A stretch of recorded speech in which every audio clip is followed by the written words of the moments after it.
very unique perspective on life.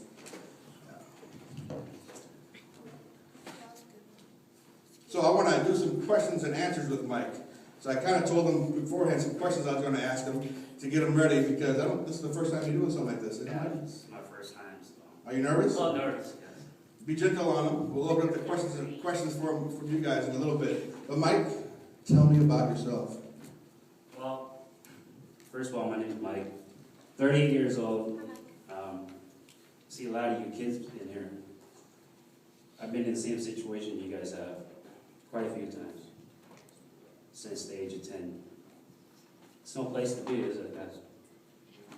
I mean, you miss your family. You know, you heard your brother, sister, you know, your grandma, whatever. Whoever raised you guys. I've never had parents. You know, my grandma raised me. So I was always looking, you know, for love in the wrong places. You know, on the streets. I've had uncles, you know, that raised me, so their lifestyle was interesting to me as I was a kid. And their exposure was drugs, alcohol, cigarettes. You know, I'm sure all you guys have done that stuff. But I followed that footstep. And my whole life, I've been in 3 boys' homes. I've been in jail. I can't even count how many times I've been in jail. I've been in prison 3 times. And the last time, it finally hit me. You know, there's got to be a better way. You know, you can try all the different things you want. Take all the different roads that you want to take. But in the end, there's only one road. And this is right here. Believe me, man, I've tried everything. And God loved me, you know. He said, Mike, you know what? I love you. I'm going to let you try it your own way. And if that doesn't work, just come back to me. And I did, man. Over and over. I was stuck in insanity. You guys know what the definition of insanity is? Doing the same thing over and over and over and over and over and over and over and over and over and over. And expecting. And over and over. Different result. And expecting a different result. Well, that's what I was doing. And the last time, when I was in prison, I was in a federal prison, and that totally changed my lifestyle. I mean, the way the prison code is, it is so racial that you cannot even talk to another race unless you have a speaker with you. You couldn't even sit in the same chow hall that, you know, on the same table if you were that race.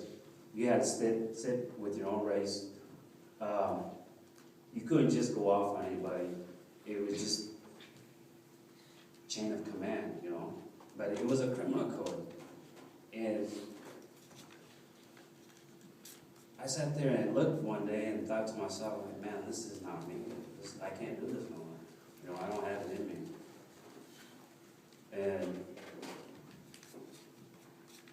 one day I went back to myself and I said, there's got to be a better way.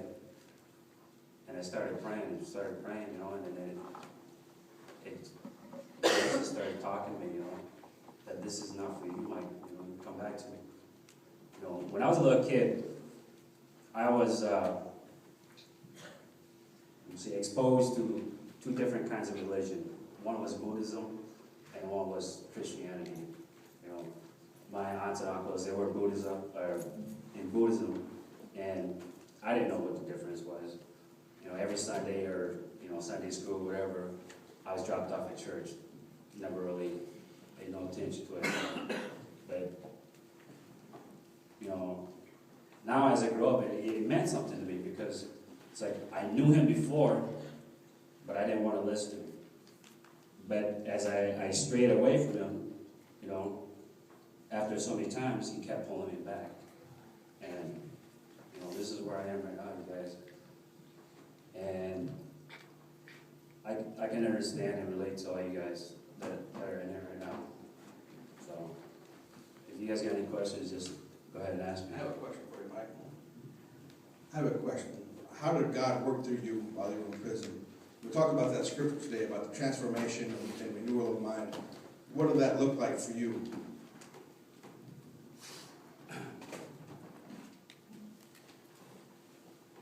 It's just,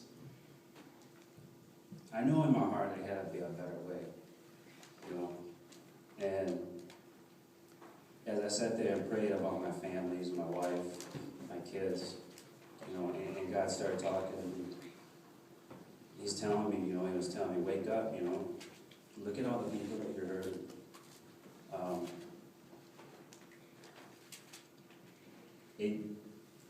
He took away all my anger and all my resentments that I had for my dad, you know. My dad and I, we never had a relationship until I was 16. And the first relationship I had with him was, we did drugs together. And, you know, God took all away all that pain from me, man. And it eased my heart. It made me looked at the world differently. It, you know, before, if you knew how I was, man, I would snap at you just because you looked at me funny, you know? Or just because, you know, you were goofy looking, or just because, you know, you eyeballing me. He pointed out Bob when he said goofy looking. But, yeah, God has opened my heart, man, in so many different ways. When I came back to the community, I was nervous. You know, I didn't know what people was gonna think about me or how they would judge me. But, you know, that was my old ways. You know, God said, just come on in and let it work itself out. And, you know, I'm blessed. You know, my community came, you know, they had open arms for me, and they were willing and smiling and just happy to have me back, you know. So Mike has had some real problems in his life. And Mike, I have one more question for you, and then we'll open it up to the kids if they have any questions. I'm sorry, young man. The things that you did to get to prison, whose responsibility was that? It was my own responsibility. I mean, my friends may have influences on me, but overall, it's, you know, my own decision. And, you know, it's, bottom line is you can't, you know, you can't blame nobody. You can't blame your parents. You can't blame your friends, but yourself. You know, you put yourself in that situation. Yeah, it hurts, you know, but, you know, there's a saying, if you can't do the, you know, crime, don't do the time, or, you know, if you can't do the time, don't do the crime. What time do we have to be done, Bob? Okay. And they have cookies yet? Does that include cookies? Okay. Well, no. 8 o'clock, then worship service. Okay. For the sake of time, we have a couple more songs to sing. We're going to have some cookies downstairs, I assume, Bob.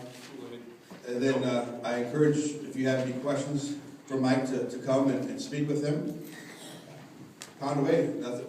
His life is open to you. We'll be more than happy to talk to you about truth of his life experience and how it might relate to where you're at. So we're going to sing these last 2 songs.